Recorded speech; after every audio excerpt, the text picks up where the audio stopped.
Hello and welcome. Tonight you will be listening to Beethoven's Symphony No. 2, Scherzo and Trio. And I'd like to talk a little bit about them because they're pretty cool. Um, what Beethoven does is he uses a familiar form that is characteristic of pieces from that era in the Scherzo and Trio both, and he uses a form in each of them that, sets up certain expectations for the listener. And what he does is he sets up these expectations and then messes with them. And so that's what makes these pieces special. And I will be explaining how Beethoven does this using the movie Hercules. So this is how it happens. First, Beethoven sets up the overall plot line of the scherzo of the trio by presenting a musical idea in the form of a melody that repeats. So the listener knows this melody and recognizes this melody and expects the melody to be built off of. And so the listener expects the music to continue in a way that continues the melody. And this musical idea is very much like the idea in Hercules that is presented. And the Hercules idea is that he is human, but he wants to become a god. And that's also repeated in a way via various scenes. He finds a mentor, he exercises a ton, he even sings a song about wanting to work hard to become a god.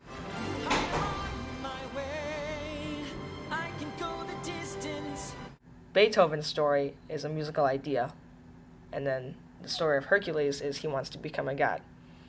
And both of these ideas set up expectations for the audience. All right, so we have these expectations, and in Beethoven's Symphony No. 2, we have this musical expectation that this melody that's been presented not just once but twice will continue, and that the music will build off of that. However, Beethoven doesn't just simply build off of it. He totally messes with our expectations, and he digresses. He changes perspective, and so we shift focus from this specific musical idea to melodically and harmonically similar material that continues the storyline. It changes our perspective. This is very much like how Hercules, the movie, messes with our expectations. We expect Hercules to continue being macho, being awesome, working on his way to becoming immortal again. But no, we shift focus, and suddenly he's met this chick, and it's a love story now. And so, this is very much like Beethoven's Symphony No. 2, where we've shifted perspectives from this one idea to another idea that's not completely different, but is still different enough to be entertaining and interesting. And so we continue with our plot line, and in Beethoven's Symphony No. 2, the musical material thickens this plot we've been presented with, and so the music twists and turns, it gets louder and faster and more active, and the texture thickens, and we reach this climactic point where we don't know what's happened to the original idea. We don't know what happened to the original melody at the beginning.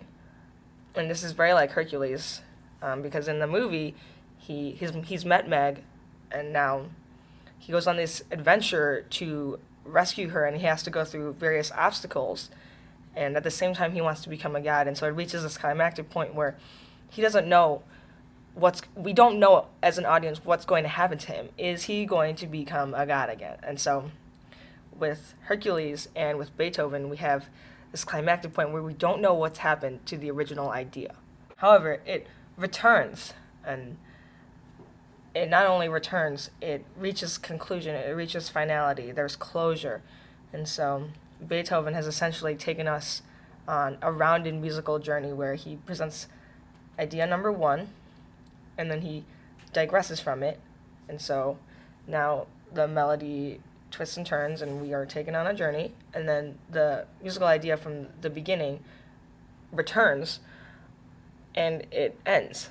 And so it's just like the plotline of Hercules in a way, because we have this idea of Hercules becoming a god, and then he goes on adventures, there's a love story, and then there's this climactic moment where we don't know what's going to happen to Hercules, and then finally the original idea comes back in closure. He does indeed become a god, and there's a happy ending.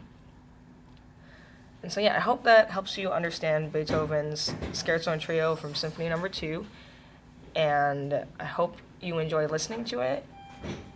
Yeah. Okay, cool.